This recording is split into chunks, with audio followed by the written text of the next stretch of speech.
Ever get that feeling, like your health is a ticking time bomb, just waiting to go off? Oh, tell me about it. You're not alone. Right. Today, we're digging into something that's often seen as, like an old person's condition. Yeah. But it can actually impact you at any age. High blood pressure. That's right. Specifically the kind that runs in families. Yes, exactly. So it's not just your grandma's health problem. Right. It's true. High blood pressure doesn't discriminate. It really doesn't. And understanding its connection to your family tree can be incredibly insightful no matter your age. Absolutely. So we're diving into an article today from the TheEMTSpot. Okay. It's called What is Familial Hypertension? Or The Genetics of High Blood Pressure. Ooh, catchy title. Right. We're going to break this down for you. I love it. And trust me, we're about to uncover some surprising stats. Oh, yeah. And practical tips that you can actually use. Absolutely. Get ready to feel empowered because heart health is something we can take charge of. We really can. So first things first, how do we even know if we're at risk? What's the deal with these blood pressure numbers anyway? Right. The article starts by laying down some essential numbers to keep in mind, okay? Okay. When we talk about high blood pressure, we're looking at two key readings, right? Right. The systolic pressure, that's the top number, Okay. shouldn't be over 130 millimeter Hg. Got it. And the diastolic pressure, the bottom number, that one should stay below 80 millimeter Hg. Okay, so 130 over 80, those are the numbers to remember. But isn't it easy to miss those high numbers? I mean, it's not like we walk around like feeling our blood pumping at dangerous levels. Right. The article even mentions how sneaky the symptoms can be. Yes. Fatigue, headaches. Yeah. I mean, those could be a million different things. You're hitting on a crucial point. And by. The sneaky thing about hypertension is that many people, they don't experience any noticeable symptoms at all. Really? Yeah. They could be walking around for years with elevated blood pressure and have no clue. Wow, that's scary. It is. That's why regular checkups are so important, I believe it. especially if you have any risk factors like a family history of hypertension. Okay, so let's talk about that family history piece. Okay. This is where it gets really mind-blowing. Okay. What's that? The article states that almost a third of all hypertension cases are linked to family history. That's a lot. That's a staggering 30% Wow. compared to the tiny 5% who Yeah. have what's called essential hypertension. Okay. So clearly, genetics plays a huge role. Genetics plays a huge role. But how does it actually work? Well, the source explains that it's not as simple as like inheriting a single gene Right. that causes high blood pressure. Yeah, if only it were that easy. Right. It's much more complex than that. Okay. We're talking about potentially hundreds of genes interacting in like these intricate ways, creating a predisposition. So it's like trying to solve a massive puzzle with tons of tiny pieces. Yes, exactly. We inherit this puzzle from our family, but then our lifestyle choices also come into play, right? Like we're dealt a hand of cards, right? Okay, I like that. We might not love every card we're dealt, Yeah, but we get to decide how we're going to play them. I like that, yeah. And when it comes to familial hypertension, Okay.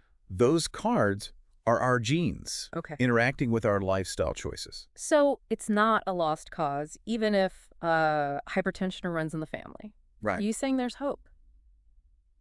Tell me more. Absolutely. The article really dives into this, Okay. emphasizing that lifestyle choices have a huge impact. Yeah.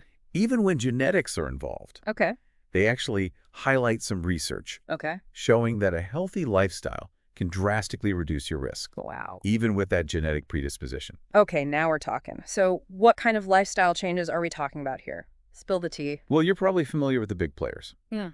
Maintaining a healthy weight, regular exercise, a balanced diet, Mm-hmm. limiting alcohol, quitting smoking, Of course. and managing those stress levels. Yeah, it's always the stress. Right.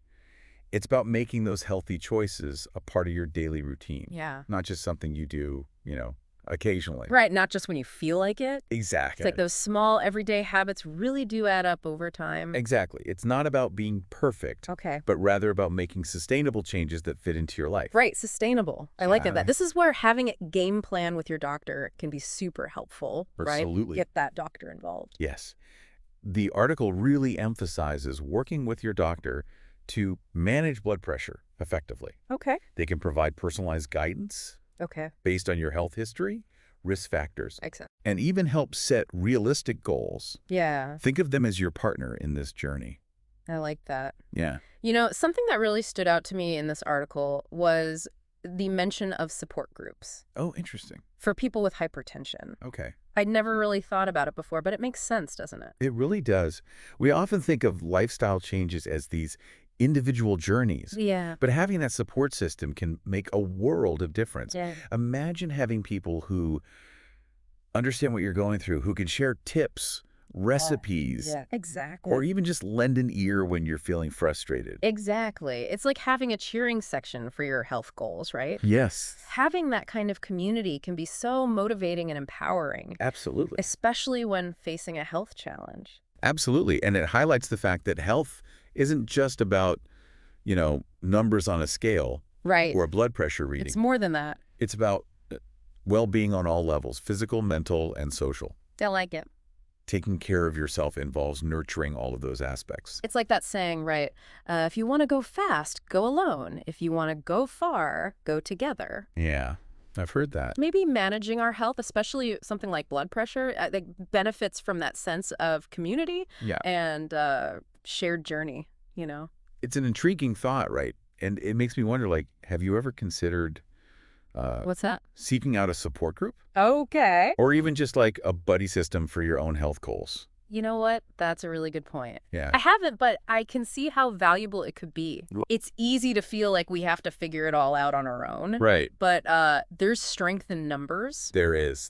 This deep dive has been a real eye-opener. It's not every day we get to explore the connection between our family history Yeah. and something as important as heart health. So It's so important. what's the key takeaway you want to leave our listener with today? Remember, even if hypertension runs in your family, it doesn't have to define your health destiny. Okay, I like that. Knowledge is power. Yes. Understand your risks, make those positive lifestyle changes, and don't be afraid to reach out for support, whether it's from your doctor, a support group, or a trusted friend. Great advice. You've got this. You heard it here, folks. Take charge of your heart health. Yes. A huge thanks to the Empty Spot for that insightful article. Really great article. We'll be sure to link to it in the show notes for you. Perfect. Until next time, stay curious and remember, small steps can lead to big changes.